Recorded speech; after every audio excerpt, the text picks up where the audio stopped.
What's going on, brothers and fans? Andrew and Liam back. Gonna wrap up the Azerbaijan Grand Prix in the capital city of Baku. What a race, what a track. Our favorites. Still a tongue twister for me. I still can't pronounce it. Azerbaijan or Baku? Azerbaijan. There you go. Azerbaijan. Right back at you. Oh man, can't spell it either. Illiterate. There's a silent I in there somewhere. Oh yeah. The Yan. The by I Yan. the I will The by get you. Yan. I don't even know where it is. Where is Azerbaijan? Is it like it's in like Europe? it's Like between the Caspian Sea or something like that. I don't know. Sure. I don't know. Sounds majestic. sounds good to Something me. like that. Caspian. It's Prince really- Caspian. It's a really like historically not popular, but a really historically prominent city or a country, because like I remember like a long time ago they found oil there. Okay. It's like one of the first like countries that far east in Europe that found oil. Yeah. So they became like super rich. Really? But then the history of I them can is see like that, they have like though. 1,000-year-old buildings in Baku, Yeah. but then like a mix of like modern buildings through like the Yeah. oil rush through there. It's a crazy spot. A lot of money, but I think they're very poor. I was country literally still. just going to ask you, like, what comes out of Baku? oil. Oil. It's the They're oil just money. pumping oil out of their blood. I love it. Maybe some teams that thought they could have better oil or gas in their engines maybe for this race would be the Ferrari. They drink Liquimolli over there. Yeah, they got to do something better. But yes, we're here for the Azerbaijan Grand Prix. Another race win for Max Verstappen. Another P1, P2 for Red Bulls. Huge for the points for Red Bull. And another week that goes by that there's failures in the Ferrari team. It's coming down, I think, to more so. It's in the garage now. It's not the driver's fault. Today's both the DNFs were not anywhere close to the driver's faults. We saw two other Ferrari power units aside from the Ferraris that failed. So you had 4 total Ferrari power unit failures. That can't be happening. And you gotta wonder too, like all these teams, you have Alfa Romeo and Haas. They gotta be like, what's going on at the Ferrari factory? Yeah, because they're just at the mercy of what Ferrari does, right? Exactly. Like they can't modify any of those engines. They can't do anything that they want to. They get it straight from Ferrari. Yeah. And can't touch it. Can't, they can't resell it, obviously. Yeah, and I'm sure they put their own like 2 cents in like to maybe what they would want to see for their cars, like specifically. Like they could tweak some things here and there. Yep. But yeah, for the most part, it's Ferrari engine. It's what they do best and what they've done for 100 years. It seems like.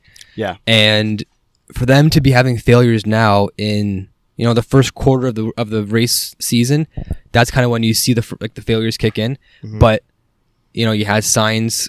Another DNF. I think Another that was DNF from him. 3rd or 4th of the season. You had Leclerc a couple weeks ago with another power failure, correct? No, that was in Spain. In Spain, yep. So I mean, almost back to back, but 2 unfortunate mistakes for Ferrari and for Leclerc especially on races that he was leading in. And they're going to be taking an engine penalty. Yep. In Canada. Coming to Canada, which I know the Canadian Grand Prix in Montreal, very similar racetrack to what they have in high speed in Azerbaijan and Baku. Yep. So you would think if they're having failures and power engine problems now at a racetrack that's dominantly for a power engine team, Yep. going to Canada next weekend is probably the last thing Ferrari wants to see right now on the schedule. No, I completely agree. And like, you also got to wonder, are they going to be looking to maybe change management, move around management? You mentioned Are that. they Yeah. going to be, do you think they want to get a new sporting director, or does Mattia get rid of Mattia? It was nice back in the day. Like, we obviously don't know all the names and like guys that they could pick from Formula, like you would like. There's eligible coaches to coach Chelsea, or there's like guys like for the Red Wings right now. So they're looking at signing Sergei Fedorov as a head coach. There's so many guys that are in racing that we have no idea of. Yeah. I have no clue. We're not I know, historians. like Ross Brawn. That'd be sick. And I remember Ross Brawn was going through the whole Michael Schumacher era when he was racing for Ferrari too. Yep. So he would be a great asset, I think, to the Ferrari crew. I don't know if I think he was with Mercedes and he kind of just got out of the whole Mercedes deal because Toto and Niki Lauda came in and all that stuff. But he was key into the perpetual in Michael Schumacher's success. Yeah, and to come out of retirement or whatever he's doing now to hop into like the hot seat of being, team principal for Ferrari, it's a big ask or it's a big, job to fill. Yeah, highly recommend. By the way, sorry, since we're talking about Ross Brawn, he wrote this book called Total Competition, and just for the average racing fan like us, like we like doing it and everything. But I read this audiobook. So I didn't read it. I just listened to it. It was basically like listen to a podcast. But it really does help you kind of capture how teams work inside of outside of the racetrack. Right. Yeah. So you can kind of understand like where the money goes and, you know, why teams make certain decisions that they do. And it's really cool, and it kind of gives you like another thought process on how everything else happens outside of racing itself. Yeah, and So that's it's kind of really why that's why I like the Beyond the Grid podcast too from Tom Clarkson. Yeah. Because you get he tries to do his best at getting the drivers when he can. Yeah. But then he gets guys from outside Guys that you have no outside idea the who they were. track. Yeah. Like team principals or people who are involved in just like marketing departments for the teams and guys that have been out of the sport for a long time. Like he had who was it? Nigel Mansell on a couple weeks ago, That or was a couple cool. months ago. I did listen to that one. And he was able to talk about his glory days and like how it's been different from his time to what it is now, but also still similar in the same aspect. It was really interesting interview he had with him. But yeah, from the Ferrari standpoint, I feel like you have to look at them and say what's been the constant the last 5 or 6 seasons, and it has been Mattia Binotto at the helm. We've said this before. We've talked about the deaths of Sergio Marchionne, and that was kind of when Ferrari went on their decline, big time. I forget. I want to say it's like Maurizio Abitabene or something was his name. He was the principal before that. Okay. And he was really close with Marchionne. Like they were very, very close. Yep. They friends. loved Vettel. And after Marchionne's death, and then you see how Ferrari kind of treated Vettel sort of way after the death of him. Like, so I think that was kind of like Abitabene was like saying, okay, like I'm gonna leave now, and then Binotto kind of just filled in the role. I got another guy who's been around for a long time, and him and Gunther Steiner were actually they were together. They were close I think friends and engineers close or together. something like that at Ferrari, like years and years ago. So maybe he's a Gunther in Ferrari. Gunther, could you imagine he was the team principal for Ferrari? I don't think he has the class. Maybe not the class. I don't. It's not even the class. It's like even just the what carries like as a Ferrari team principal. Yeah, that's not him. You know what I mean? Definitely not. Fuck Enzo. You need to have like a Ferrari guy. Like you've heard all the time. Like this isn't like a Yankees guy, or this isn't like a a Maple Leafs guy or something. You're not pulling a frickin' Jim Leland. You know what I mean? Like to go coach the Dodgers. No, it's not a right fit. But whoever goes into Ferrari, I think Ferrari does need to change, because we've seen before in the past, even when Ferrari was not a competitive not a competitive team, they were still like having mistakes like left and right. Like, so it's like if you have mistakes left and right with a team that's not very good, not very competitive, and now you're having mistakes when they are competitive and they are good and they have drivers to win races, they just get and in they're there. still having issues. Yeah. What's the constant? It's Mattia Binotto.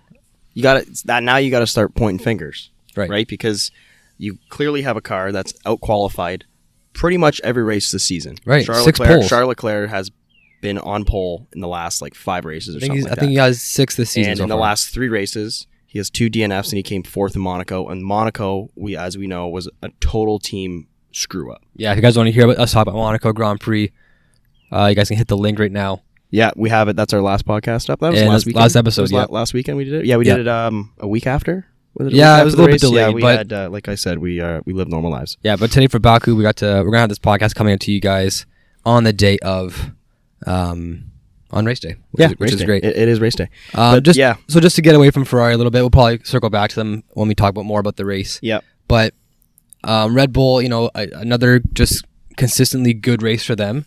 Yeah. I know we kind of gave them shit the first couple races of the season with their reliability and their failures. Oh, how the turntables. Tables have turned? Are you a DJ? Remember? I think that's on The Office. He's like, how the turntables have turned. Okay, if you were quoting The Office, then you're good. But I thought you were just being an idiot for a second. No. That's an Office quote. How the tables have turned seriously for Red Bull, and just being like, how good is it to show how being consistent can just get you wins? Yeah. And you don't have to do the best in anything, which Red Bull usually does. Yeah. But you can just maintain your spot, maintain your like where you are and how you drive and how you organize your team, and you can still get results. You don't have to do more. You don't have to overachieve. You don't have to try and be what you're not. No. Just be good at basically everything. Yeah, pretty much, yeah. And then there's nothing to worry about. There's nothing to fail. Yeah, exactly. And we've praised the Red Bull strategy like this entire season. And at the end of the day, like if you can't fall back on reliability, strategy's everything. Correct. And just since we're talking about reliability, I want to talk about the reliability of the Mercedes this year, because That car, as much trouble that they're having with it, they're still throwing it in P3, P4 today. Well, depends who's really driving the car. P5, P6. Yeah, like George Russell. I want to say he's my favorite driver right now. Yeah, and I'm a Red Bull fan, but I'm George Russell is just outstanding, and what he's doing with that car is fucking incredible. Well, just like what I said now about with Red Bull, just consistency. Yeah. Again, he's not trying to do too much. He hasn't really had many opportunities, to be honest, to pass anybody because the only cars that are ahead of him are the Ferraris and Red Bulls. I feel like he's always in no man's lane. He's like kind of Pierre Gasly last year, where he was just like constantly P4, P5. Yeah, that's a good reference, actually. Good call. But in his case, he's still just doing everything he has to do. He's not, he's not driving the wheels off the car. He's not going crazy. He's not, being reckless or dangerous. He's having really good qualifying sessions. Yep. He's been P5 qualifying and P5 in the race, almost every race this year so far. Mm-hmm. And like I said, he's not getting into trouble because he's not racing guys that he can't race. Yeah. You know what I mean? Like he's not going to pass the Red Bulls or Ferraris. No, but he understands like, okay, we're not racing them right now. But then the next closest person after him, they don't really have the pace to pass the Mercedes when he's in P4 or P5. But then you also got to think, like, if you look at Hamilton's battling with the middle of the field for the last 3 races. Yeah, and that's just so I don't understand. Down. Like, George is just finding performance out of the car, which seems impossible to find for Lewis. And I wonder, imagine that they had a car like they did last year, the last 8 years. I truly wonder right now that we're seeing the racecraft of George Russell versus Lewis Hamilton, even keel on the same car. I wonder who would be the better driver, who would be winning in a good car. So you're saying I would have to go say that they had it was instead of Bottas, it was Russell last year. Yes, I would like to see who would win. I honestly think Russell would take it. I think if it was the same situation as it was last season, cars were the same, similar to Bottas and what Hamilton was. Yeah. I think Hamilton still might edge Russell out if it was last year's car. Okay. But there's no doubt in my mind that Russell would perform better than what Bottas did last year. In that car. Yeah. Because he would have took home, you know what? He would have played a big factor in the actual championship. Yeah. Because Bottas he got no wins last year. And all those Mercedes wins obviously went to Hamilton and Red Bull. Those were pretty much the majority of the races aside from Hungary and Monza. Right. Those were the only races where Mercedes or Red Bull didn't win. That's a good pull. What's that? That was a good pull. Oh, you like that one? That's good. Yeah, and we had Ocon in Hungary. That's right. And then Ricciardo and Monza, right? So every single race was a Red Bull Mercedes. So if you had Russell instead of Bottas, he could have won 2 or 3 races. Well, that means Lewis, not the world champion regardless. Well, it depends who he takes the race win from. As if he would take it from Verstappen. Oh, yeah, I guess you're right. Because he could pull it from Lewis, too. I guess you're right. See, that would have been... It would have thrown a good mix, a good wrench in the mix, for sure. And I honestly think like he definitely could compete with Lewis in a car with the highest performance. Yeah, because what we're noticing out of George Russell is that clearly with his time at Williams, he was the qualifying specialist, Mr. Saturday, Yep. all the nicknames given out to him by the pundits and commentators. So we knew he can find race pace on Saturday for qualifying sessions, and we didn't really get to see what he can do come Sunday. No. So, and then on the flip side, we know with Bottas, he's also very good at qualifying. But then when it comes to the actual race on Sunday, even in the Mercedes, he didn't put that extra lunge in. He didn't do the late brake and the risky kind of move. He didn't seem very confident in the car. No. And I also think that comes from a team that, one, is not really backing you. That's true. Like the Mercedes team, and George praises them as much. Like they're doing such well. They're doing so well at Brackley back in the factories and everything. Just working with kind of, putting lipstick on a pig sort of thing. Yep. And he's giving them so much praise, and the team's giving it back to them. And he's, like I said, he's taking performance out of this car that Lewis can't seem to find, and he's putting his face sort of on the Mercedes team right now. He really is. And we know now, because of what he can do now with this car, that come Sunday, he can still maintain position. Mm-hmm. If he has to overtake or he does find opportunity, he does pull off the overtake to get into that top 5. Mm-hmm. And again, he's just not making mistakes. And like today, in his previous interview, I think it was on the grid, he was talking to Natalie Pinkman, and she said, where do you see yourself finishing today? Yeah. And he's like, P5 would be the best result I can look for. Which is realistic, unless something happens to the cars ahead. Yes. That's exactly what he said. Which is realistic. And you know what? He took his time. He stayed P5. Yeah. And then look what happens. Yeah. And to be honest with you, last 2 seasons, it was all talk George Russell. And I was thinking, I'm like, is this guy really that good? Yeah. Like I mean, I know you're not performing in a Williams because it's the bottom of the barrel car, right? But now seeing him, what he can do, and you give these drivers that were so skilled in F2 and obviously in their karting and growing up and everything, then you give them this, a chance to race for Mercedes or a chance to race for Ferrari, like Leclerc or Verstappen racing for Red Bull. It's amazing to see that they're incredible drivers. Oh yeah, like George I'm a fanboy. I'm a stan.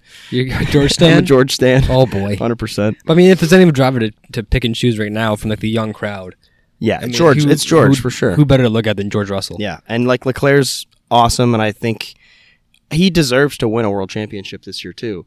But like, I honestly, like, if I had to pick between two of them who I think I want to win, I would pick George 100%. I like him.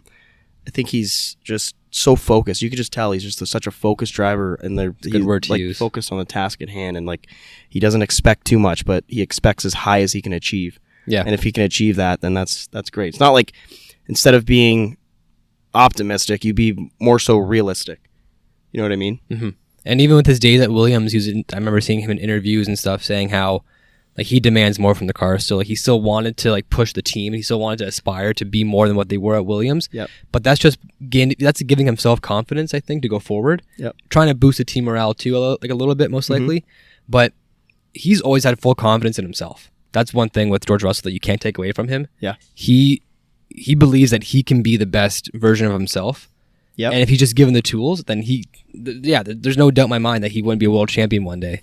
Oh no, I think he'll definitely get it. It's just that the team is ready for it. Yeah, and that's kind of what's looking at right now with Ferrari. How Leclerc is ready for it, but the team I don't think is ready. Ferrari is in their own way. Similar parallels to what Red Bull was like with Verstappen too, because even 2 seasons ago, when Max was like competing and he was the next closest target to Lewis. Yeah. Lewis obviously winning 2 years ago as a world champion.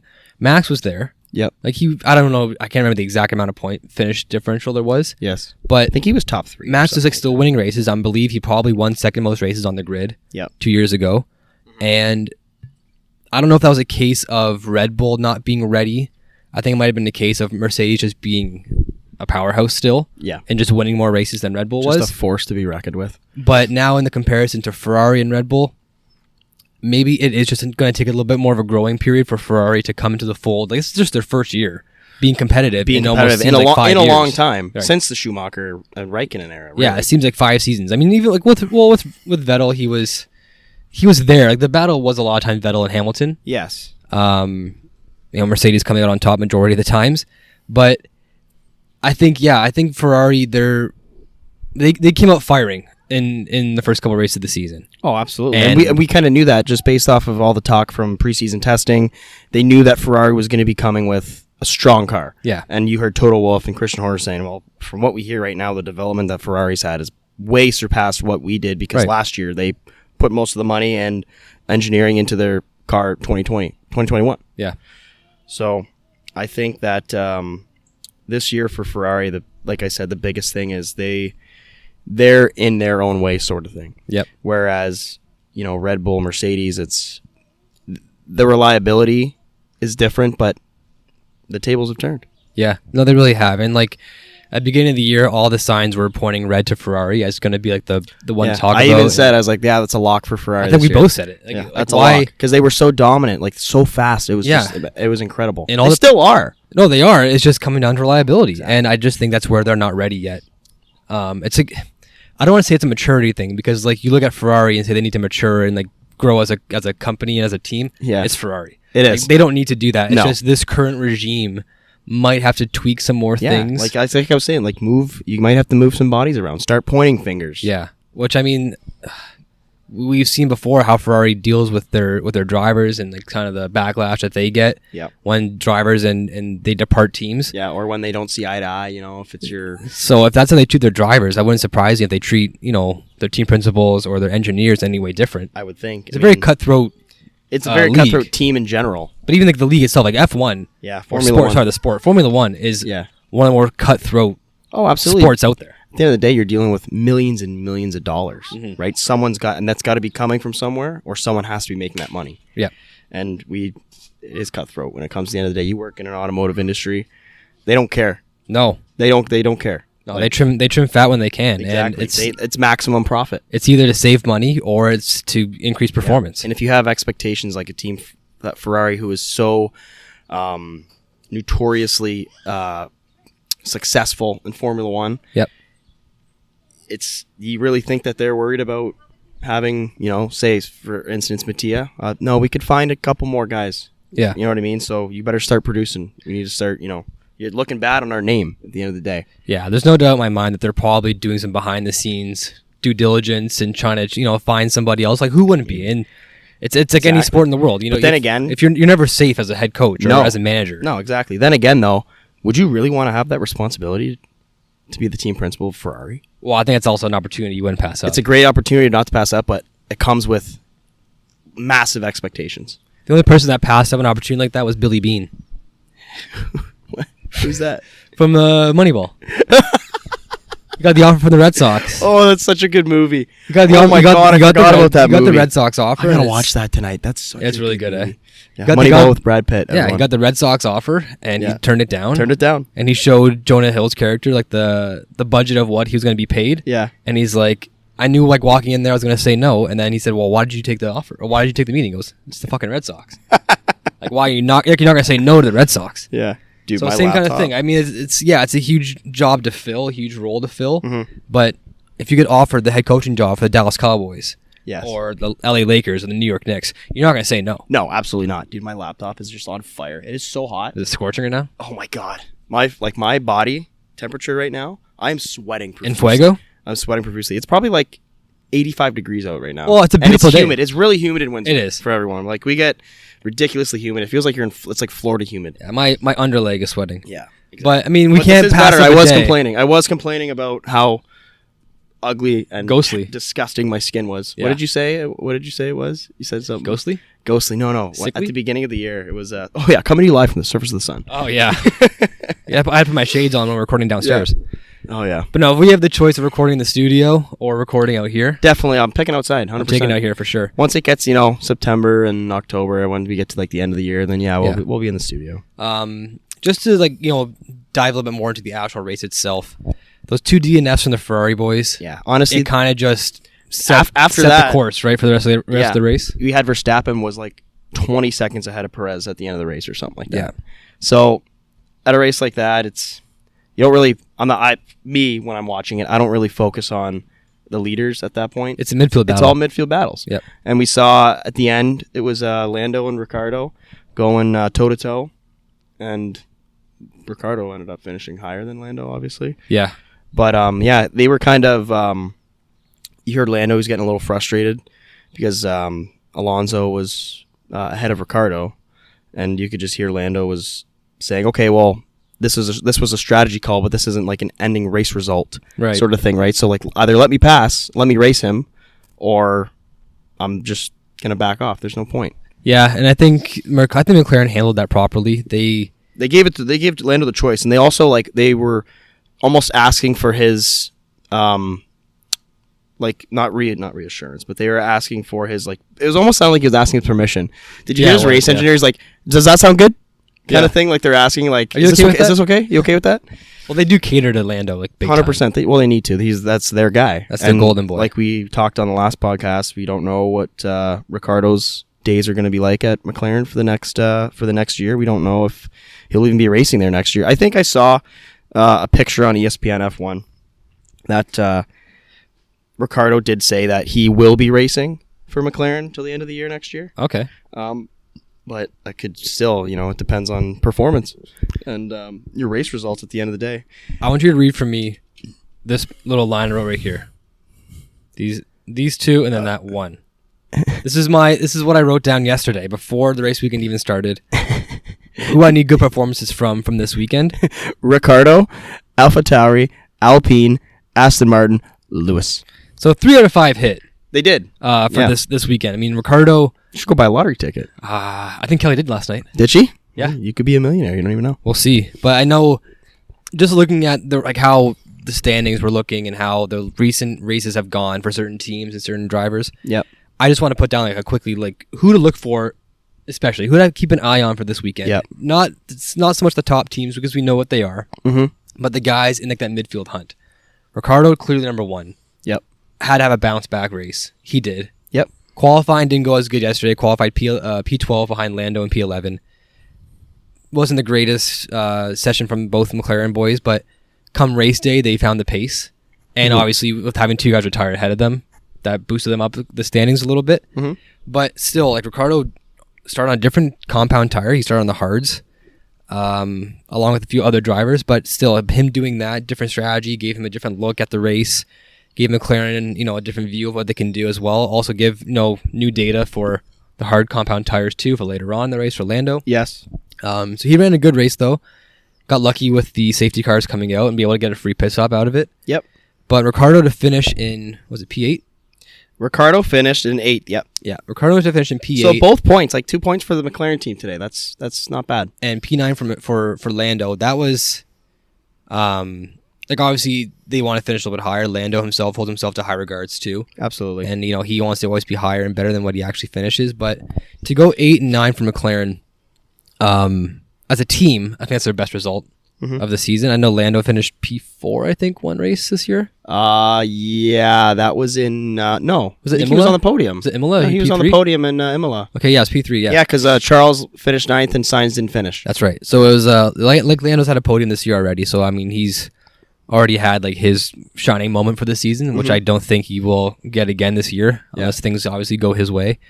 But for Ricardo and Lando to finish, top 9 is a good result from McLaren. Ricardo, I think this is his highest finish of the season. I believe so, yeah. If not, maybe he finished 7 in one race. I mean, I can look at drivers' points right now. He's not in the top 10. No. So, I mean, I don't think he's finished. I think he's only finished 2 races in the points this year. Yeah, I think it was like a P10.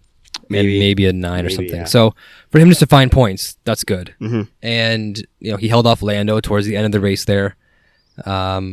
Again, team orders were coming back and forth saying, should we let him pass through? He didn't really push that hard on Alonso to get P7 from him. It didn't look like it. He wasn't going to catch him, but again, I think good on the team because if they were to let Lando pass with like 3 laps to go, that would just be such a slap in the face because Ricardo had team orders earlier in the race to not pass Lando. Yeah, and I'm looking right now, you can see that the finish time from Ricardo to Alonso was 4 seconds. Yeah, he was off. So he's off the pace. I mean, but Ricardo and Lando was within 0.3. Yeah, it was kind of funny coming down the stretch there. Like the commentators were saying, like, is he actually going to try and pass him on the straight? Yeah, because that'd be so brutal. That would be hilarious. Could you imagine just 2 McLarens going head to head? Well, that'd be going against team orders. 2 kilometers straight. Yeah, that'd be going against team orders. Yeah. And even we saw team orders go with Red Bull today. Yeah, when Max and it was strictly just no fighting. Boys play nice. Yeah, I mean those orders though coming through. Even Checo said himself like that was a good idea because he was slower. Max was he's so faster. honest though. Yeah, he's honest and he's genuine, but he also, like I said, realism. He was realistic about it. He lost pace today. He finished 20 seconds behind Verstappen in P2. I know, and I don't know if that's definitely not a lack of tire management because we know that Checo is the absolute wizard when it comes to tire management. Yeah. I honestly think that Verstappen was just on today and he didn't do anything wrong. He did everything right. Perez, same thing, did everything right. Just Max was the faster driver today. I think in his post-race interview, Checo said that on the medium stint, they just couldn't get the tires to fire up very well. Oh, like couldn't get heat into them? Yeah, on the mediums, which is what they started on. So he got, that first corner, he did get the overtake on Leclerc. Did, yeah. But once like the medium started to kind of go away, his pace really fell off. Yeah. And then they double stacked on a pit stop. I saw that. Which I think was an actual mistake by Red Bull. I think they said it was a mistake. I'm not sure, but I kind of want to talk to you about the race start actually. Yeah. So when I saw it, did it not, like Checo was on the inside line and I would have thought that the pole sitter would have went on that side of the racetrack. I know, it's weird. Because, I mean, when you're coming down the straight, I would assume, I'm not a driver, but you kind of want to have it wide and then cut into it so you carry speed into the corner, as opposed to being tight and then you have to kind of slow down so you don't your angle of attack's different on the corner. But Checo, it was great. He got like I think a 0.2 of a faster start time, and he just threw his car perfect position right in the middle of the track. Leclerc locked up, and he couldn't. The Minister of Defense. It was incredible. It was awesome.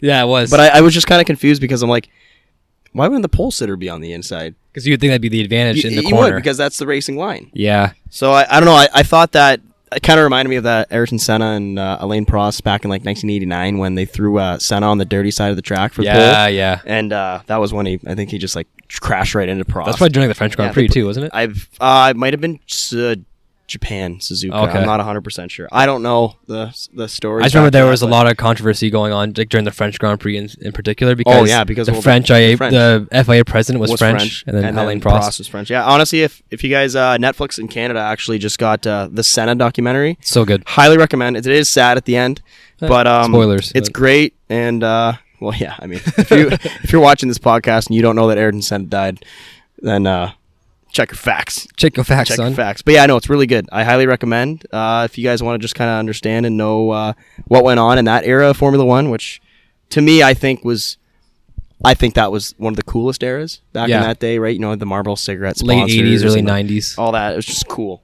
It was, yeah. Cool, so cool back then.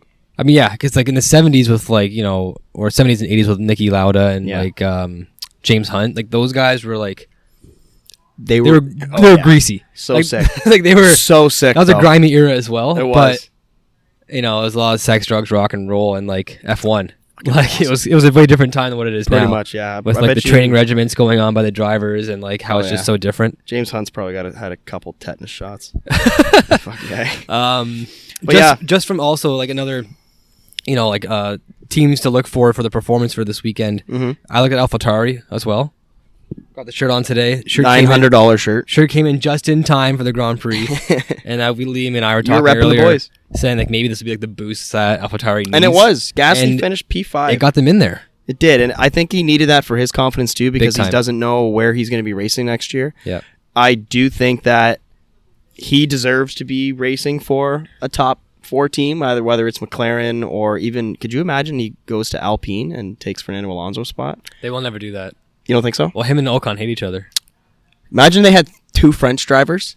That's the dream. That would be cool. But I think they don't like each other. Yeah, but we were talking about that. Yeah, weren't we? We were saying how they, in our slap bracket video. Bracket, yeah. Go back to see our slap bracket video. Yeah, check the history of our videos. We did a slap bracket a few months ago. Of who deserves to slap who the most on the Formula One grid. Yeah.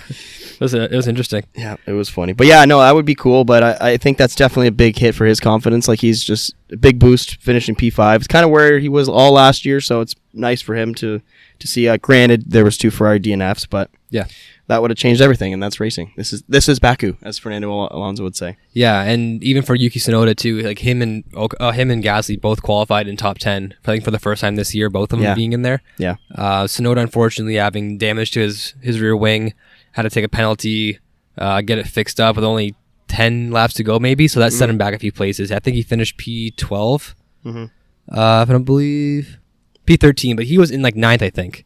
Like he was kind of ahead of Norris, and then when he had that stop, it dropped Norris into that 9th place. Oh, nice. Sunoka dropped down to 13th, but he was running in the top 10 for almost the entire race.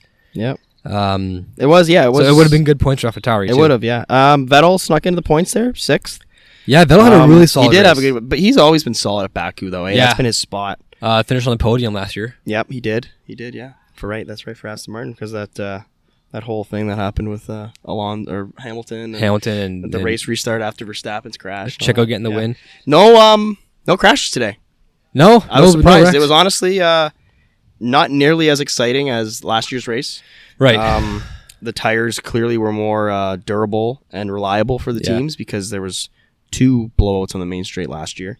Also, the race was supposed to be a one-stop strategy, I think. Yeah. But we had a lot of those power unit issues with Ferrari, so a lot of opportunity to get free pit stops, right? Yeah. And the teams took all advantage of it. We had 2 pit stops for Red Bull, 2 pit stops for Mercedes, so easy to manage your tires after that. Yep.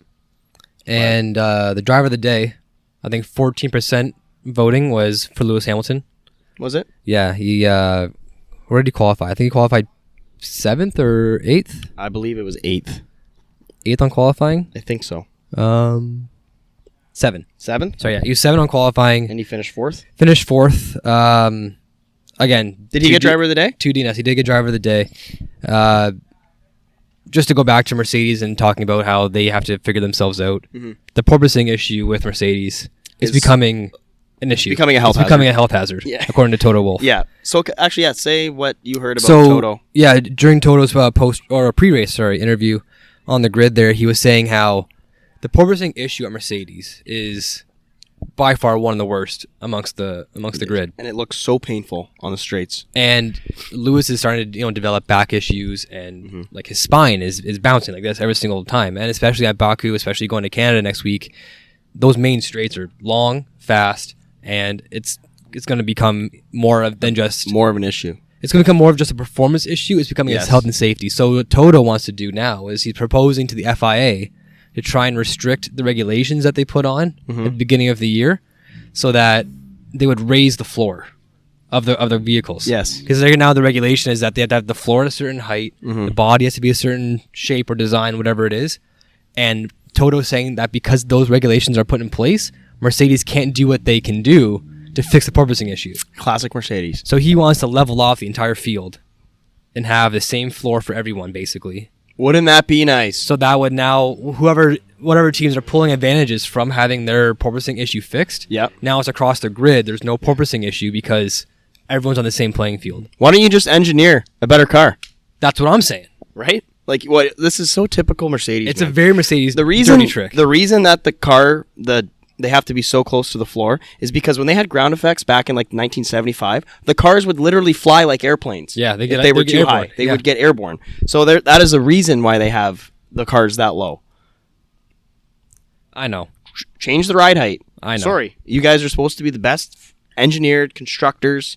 You've been the best for the last 8 years. You can figure it out. Don't go complaining because your car is porpoising and it's becoming a health hazard. I understand that, but there's a way to combat it, and everyone knows on the grid, you change your ride height. Yeah. But what does that do? Performance comes out, and you're going to be lower on the grid. But at the end of the day, what do you want to do? Well, you're not going to change the entire rule in Formula One. No. And if you do, that's MFIA. Yeah, the Mafia. Mafia. I know. You saw Lewis getting out of the car at the end of the race today. He was laboring. It was tough to watch. But I'm sure that all the other teams that are porpoising, you have Haas that porpoises. The Ferraris still actually porpoise. They're bouncing, but they just power through the porpoising. Yeah. So the only person that I really hear complaining about it a lot is Lewis.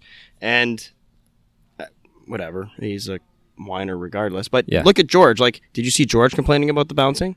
The only thing I'm going to say in that defense is that it's not even that good of a take, but Lewis is, I think, the second or third oldest driver on the grid. He is old. What is he, 36? 36, 37? I think 35. Only Vettel and Alonso are older. Alonso are older than him, yeah. So, with age, as I know, I am becoming sore. You get more sore things, and you're in the car. He's got, I don't know, 300 races under his belt, 400 races, whatever it is. Something stupid. Fernando Alonso's been in Formula One for 7,500 days. Yeah, that's insane. That's so, I mean, it does add up, obviously, on your body, a lot of wear and tear. Lewis's defense, he has a crazy, workout regimen. He's very fit, very healthy guy. Yep. That being said, it is hard to watch him get out of the car and how laboring it would be like that for anyone. You don't want to see anyone hurt. No. But at the same time, you look at your team. You look at the team. You don't point this on the regulations. You say, "Oh, this is impossible to fix." No, it's not. It's just you haven't come up with a better solution. Because that Red Bull is a steady engine, They ride. fixed the problem. Remember when Mercedes showed up with no side pods in preseason testing? Everyone's like, "Oh, look at this route. Maybe change your side pods again." Yeah. Do something that try different things. As far as I'm concerned, the car looks exactly the same, and I don't think Mercedes has brought any big upgrades to any of the races yet. You said by Silverstone, is when they're going to have a big upgrade. Yeah, that's their projected their milestone. Yeah, their projected race is going to be Silverstone for their big upgrades coming their through. Benchmark, kind of where it tells where they're at in the season. Because progression. For everyone who doesn't know, they have the logistics behind F1 is absolutely insane. Oh yeah, they have 4 versions of the same car, I think, that they ship to different parts of the world, or they just sit in storage until the race comes up. So whatever they have for this set of races in Baku, this car for Baku might be going back to Brackley. Brackley, yeah. Might be going back to Brackley right now. Mm-hmm. And then that might be the vehicle Run a bunch they of work tests on it for Silverstone, but the one for Canada has already been shipped. That vehicle's already gone. Yeah, you know what? I would honestly, they need to come out with a documentary or something on how Formula One gets around. I watched a YouTube video, actually. I'll try and find it, and I'll put it in the description. Yeah, put it in the link up there. Yeah. Whoever made the video, creds to you, because that's probably a pretty good video. Yeah, I'll tag the guy in it. It was a really interesting video. It's about 12 minutes long, 15 minutes long. Was it? See, like, I find it just amazing how fast they can... Like, they're going to be going from Azerbaijan to Canada. I don't even know where Azerbaijan is. Like, Middle East. It's like Kazakhstan, and like... It's one of the stands. Caspian Sea. It's one of the stands. It's like, it's around there. It's one of the The George stand? Yeah. Yeah, you guys would be good for good battles. I would. Yeah, so I think That's Lewis, so cool. again, like being named the driver of the day by the fans, fan vote, obviously, it's going to be kind of swayed one way or another, but he ran a good race. I mean, to climb to P4, his best result of the season so far. Yep. I mean, kudos to him for getting there. But like you said, George isn't complaining. George is just kind of going with what he's been given with Mercedes, and he's finding results. Exactly. I find that the less you complain and the more you just deal with the task at hand, the better results you get. But he's also in a spot where, is he allowed to complain? Because, like... George? Well, I'm sure... Like he's new to the team, you know and what, he's though? been given the best cars ever gotten. So it's like, does he have a right to even complain if he wanted to? I don't know, but you know what, dude? When he came to the team, he just sounded like he was racing for Mercedes for like 10 years. He's a well-polished kid. He is. And he's so mature, age. but like he's so level-headed and straightforward and just focused at the task at hand. Like, I remember his first interview with Mercedes, he was talking to, I think it was Natalie Pinkham. Pinkham? I said Pinkman earlier. Pinkman? Jesse Pinkman? I think it's Pinkham. Pinkham? Natalie Pinkham? She's a rocket. Yeah. But what was I saying? I don't know. It's talking about, You got Pinkham. So anyway, Jesus. She'll do that to you. She did that to me. They're all stinky and pink. Here we go. So bad. Anyway. George's interview. George's interview with Natalie Pinkham. He just sounded so like well-spoken, and she looked like she was taken back from it. She was like, "You've settled into your spot at Mercedes nicely. Clearly, Yeah. You sound so, like you said, polished. Just a polished guy. He's definitely the poster child for what Mercedes wants to be. 100%. Very clean, very clean. He's very, that guy. Like, He's that very guy. squeaky. Yeah, very vanilla. He's very squeaky. But like, do you know who he reminds me of, actually? Do you know who he reminds me of? Who? Colin Morikawa from PGA. Very similar demeanor. I know this is a F1 podcast, but Does not remind me of Colin Morikawa. no, I'm just saying the way he presents himself. Colin Morikawa is like 23 years old. He's got like 2 major wins under his belt. Yeah, that is. And even like when I've seen him do interviews, it's like he's like a 35-year-old like veteran of the sport, where it's like, yeah, I'm supposed to be here. Like, he just graduated like last year from like Berkeley, or where the hell he went to, or fucking USC or something. Yeah, I was supposed to go to Berkeley. I was able to go to Berkeley. But no, honestly, it's how your demeanor is, and again, it's confidence. Absolutely. And like I said, George drives clearly and confident. speaks like he's supposed to be there. 100%. Yeah, he definitely gets good PR. Yeah, For sure. And I mean, it's the more power to him, because it's like he deserves everything he's been getting so far. Yep. We talked about him getting a race win, or being so confident. Yeah, he'll get a race win this year for sure, 100%. I think he it's might. It's gonna be tough though. It'll happen, but the way it looks as of right now, Ferrari and Red Bull just have the upper hand. Yeah, And like I said before, like, I think Lewis might get a race win too, but you need to have the Red Bulls and the Ferraris out. I was gonna say it won't be based on performance. No, it's gonna be. There's gonna be some form of. Yeah, it'll be like a collision circumstantial. It'll be like what Ricardo at Monza, or honestly, maybe it could be the team penalties. Yeah, Like, you have the engine penalties coming up for Ferrari. Yep. So they're going to be starting at the back of the grid. So you might actually have Mercedes up on the front row with Red Bull. But when it comes to actual race performance, you'll see the Red Bulls pull away pretty quickly, you would think. It'll be that kind of race, but then the Ferrari's got to battle back throughout the whole field. Yeah, and if that does happen in Canada, watch out for that main straight coming down into turn 1. That's what I'm saying. It's going to be. There is a window for a Mercedes win this year. And we know that Mercedes has history. Well, not for Mercedes, but Lewis Hamilton's history at Canada. That was his first ever race win. Back in the McLaren days. His first race win was the Canadian Grand Prix. Yeah, 2007. We're honored. Yeah. We are honored. Shout out Canada, man. Shout out the Grand Prix in Montreal. Yeah, we really wish Villeneuve. we had a plan, Andrew and I. We were going to go to the race. Yeah. And we wanted to do like a kind of a vlog day on it, but the tickets sold out almost instantly. We tried getting media credentials. We did, yeah. We were going to apply to our media director of Canada, and then we were going to apply to get I was going to do anything, man. That would be so cool. Imagine getting like credentials to that. That's like actually be able to get in the paddock and everything. Oh, like that'd be have so like a cool. little media badge. We're walking around with our shirts on. Yeah, it's It'd be so cool. What's your fan base? I don't know. There's a couple people on YouTube that listen to us. It's hey, sweet. well, those couple of people on YouTube can really help us out. They and, can by liking, subscribing, share with your friends. Yep. We're trying to grow ourselves here. We're just a small, rinky-dink podcast, but we want have the our potential. voice to get out because we're the voice of the people, I think. We are the voice of the people, and there's a lot of people, like I was telling you, that come up and talk to me. Like, it's nice to listen to because it's easy for someone that's coming new to the sport to understand what we're saying. Right.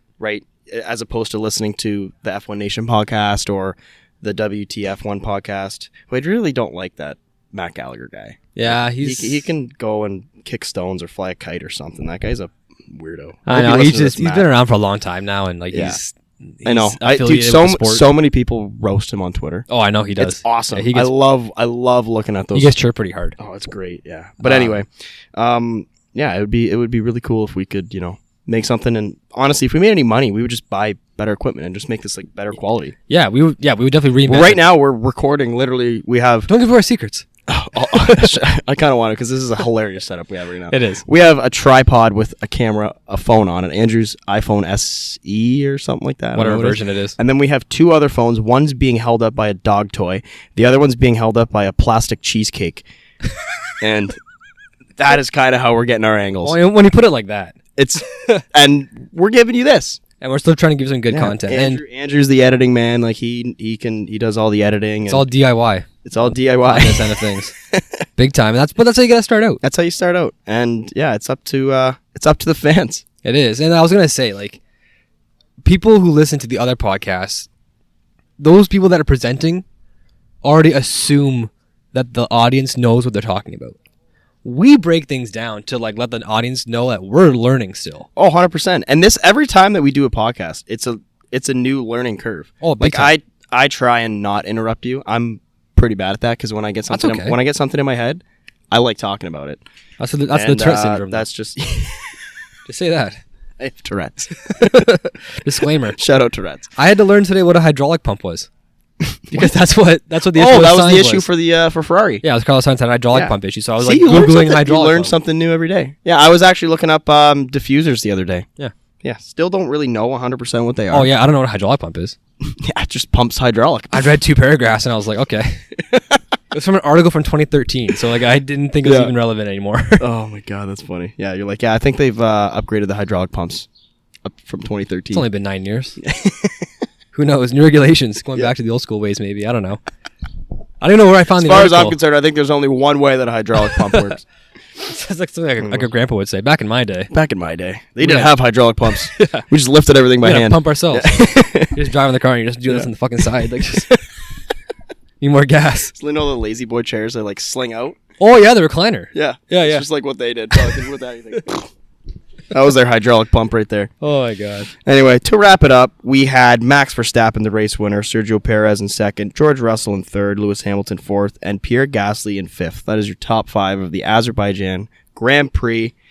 Do you have anything else to say? Our Canadian boys finished, 15th and 16th. Yeah, I don't really want to talk about those guys. Like, Stroll, did you see Stroll in qualifying yesterday? Though. Yeah.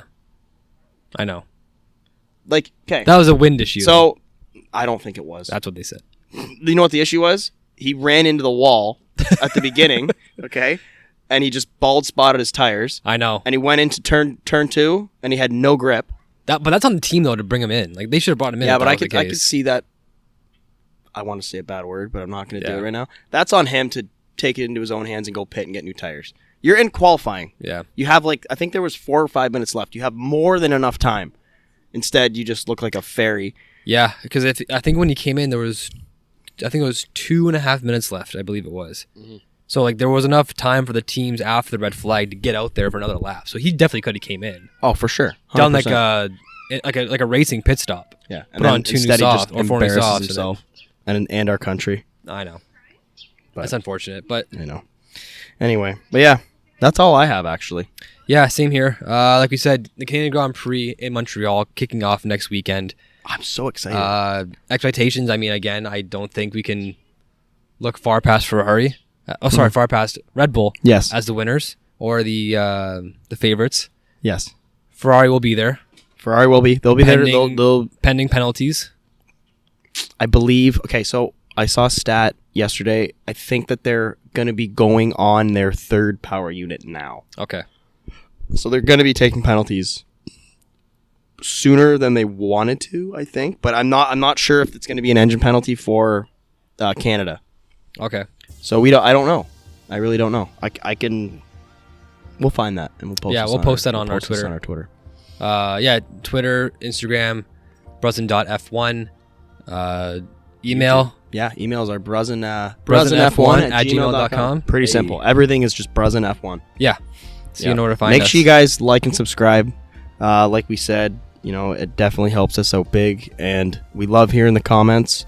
Tony Bassi, shout out. Yep. To that guy. Don't know where you're from. Love to know where you're from. But yeah, we appreciate it. We love the feedback. And if you guys want us to talk about anything special on the pod, let us know, and we'll give it to you. Till next time. Cheers. Cheers.